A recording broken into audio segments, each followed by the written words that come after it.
ខេត្តស្វាយរៀងថ្ងៃនេះបានបិទបញ្ចប់ការប្រគល់វិញ្ញាបនបត្រសម្គាល់ម្ចាស់អចលនវត្ថុជូនប្រជាពលរដ្ឋទាំងស្រុងហើយឯកឧត្តមឧបនាយករដ្ឋមន្ត្រីសៃសំអល់ចាត់ទុកថានេះជាការបិទទំព័រមួយហើយខេត្តស្វាយរៀងកំពុងតែបើកទំព័រថ្មីមួយទៀតដោយការសម្លឹងទៅមុខក្នុងការកសាងនិងអភិវឌ្ឍខេត្តស្វាយរៀងឲ្យកាន់តែរីកចម្រើនបន្ថែមទៀតសូមថ្លែងអំណរគុណដល់រដ្ឋបាលខេត្តមន្ត្រីរាជការកងកម្លាំងជុំវិញខេត្តអាជ្ញាធរមូលដ្ឋាននិងប្រជាពលរដ្ឋទាំងអស់ដែលបានចូលរួមសម្រេចយុទ្ធនាការចុះបញ្ជីដីធ្លីបង្ហើយរហូតឈានដល់ពិធីប្រគល់វិញ្ញាបនបត្រសម្គាល់ម្ចាស់អចលនវត្ថុបញ្ចប់នៅថ្ងៃនេះទៅមុខទៀតសូមបងប្អូនងាកមកគិតគូរការបង្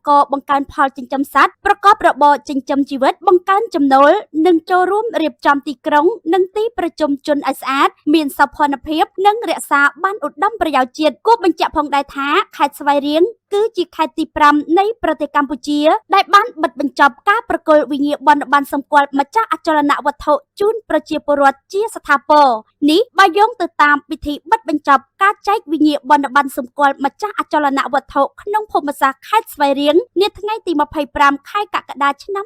2026នេះ